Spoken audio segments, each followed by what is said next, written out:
King and the Nightingale, a Persian tale. In the heart of ancient Persia stood a magnificent palace made of marble and gold. It belonged to King Cyrus, a man who had everything.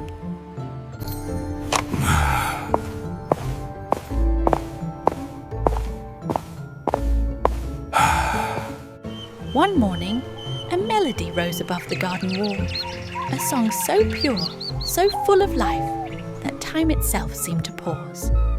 It was the voice of a nightingale. The king froze. "What is that sound?" he whispered. For the first time in years, his heart stirred. Bring me the bird. The bird was caught and placed in a golden cage.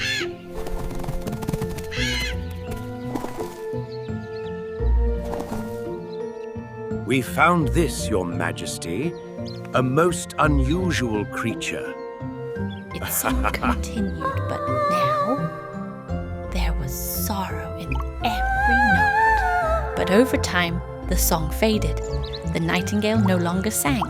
The king grew angry, demanding music. "Why do you not sing?" The nightingale spoke softly.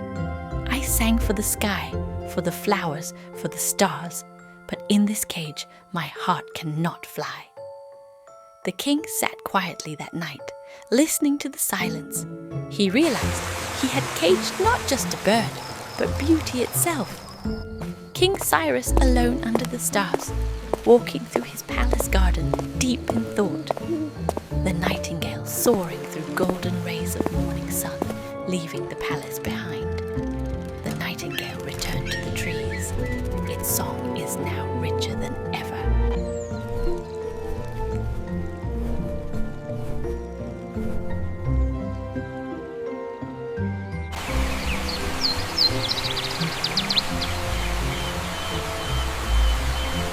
And from his balcony, the king listened, smiling. King Cyrus had learned some treasures are not meant to be owned. True beauty, like joy, must be free.